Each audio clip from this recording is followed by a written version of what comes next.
not many people know that you tried to become a professional tennis player. Tried to is the word. You tried. No, and so many people try to. But was sport always a very big part of your life because of your dad or in general? I think it was definitely influenced by my dad because in some way when I was very young, I felt like I had to carry the legacy of sport forward in the family. I don't know why I felt that pressure. Nobody put it on me, but I just thought Just so. by yourself. Just by myself. And I think I really enjoyed seeing how independent he was, how fit he was, how mentally fit he was. And I said, I want to be some version of that. And having said that, I think I also failed miserably at it because I just couldn't take the pressure of being his daughter. I'm going to make you talk to my son at some Oh my point for God. this. Okay. For this entire conversation that you're having with me. Really? But is he feeling it as well?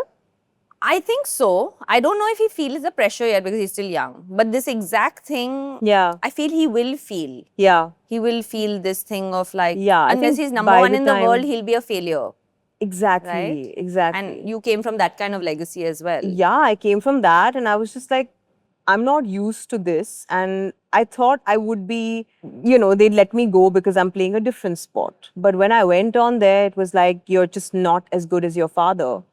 I have to say that until I could articulate how that felt, I just kept going. I just kept going and said, let's just keep trying and one day it'll get better. And I remember there was one game that my dad came to and it was some state level match and I lost so badly and I was a sore loser. But I have to say, Sanya, that I think tennis taught me more about life than anything else has because I think it made me one, I think that all the anger, aggression, frustration I now put into other areas in a very productive way in Yeah. my work. I'm a solo founder, so I know exactly how to talk myself into and out of a situation.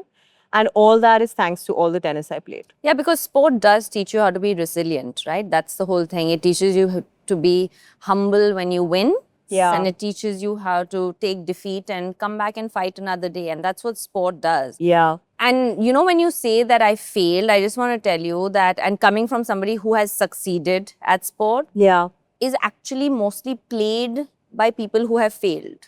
Sport is not usually played. I mean, how many successful tennis that's players will true. there be in a country? That's right? true. Most sport is played in clubs, and most sport is played in like just to play, to have Exactly. activity. It's recreation. So I feel the essence of sport loses it because becoming professional isn't the End goal. end goal. Yeah. And I think that's what people have to understand about sport. Yeah. Because it gives you all this, what you're talking about. Absolutely. Absolutely. So It's even the greatest though, gift. so I don't think you failed. Yeah, I won That's at the some. thing. You won something, in some and area that's of what my life. sport does. Yeah. And this is coming from someone who has had success in sport. I can tell you that's not the end goal. But I have to say, when I saw you just keep going at it and winning, I felt like a personal win because I said that, this is how you really go out there and make a success story out of something. And I think you continue to do more and more even for the sport today, even though you're not really playing. But yeah, I think seeing a woman do well in sport, especially in India, is special. From sport, you tried to sing.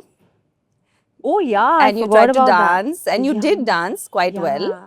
And you did some background dancing, and you were part of Yeah. IFA, and you were part of Filmfare. Filmfare. Like, was it just because you were Neena Ji's daughter, or because you were exposed to so much of like Bollywood, or? No, I think I just wanted to be Beyonce. I was like, I'm half black.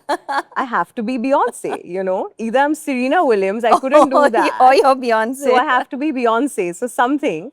But no, I was a big Beyonce fan. And I must tell you how I discovered that my mother discovered I could sing because I used to laugh very loudly at a very high pitch in the house.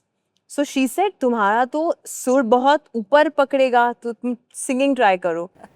So I started training and I remember I also tried to be a VJ in the middle, by the way. I auditioned for MTV and I did not get the gig. But I remember one of my audition pieces was to sing. And I sung an Alicia Keys song, which was so high pitched that I swear, I think that whole office was like, please do not hire. Yeah, that happened. And then I said, okay, if I'm singing, I have to know how to dance. So then I joined Shamak Davar's troupe. Which one were you better at, dancing or singing? I was a better dancer.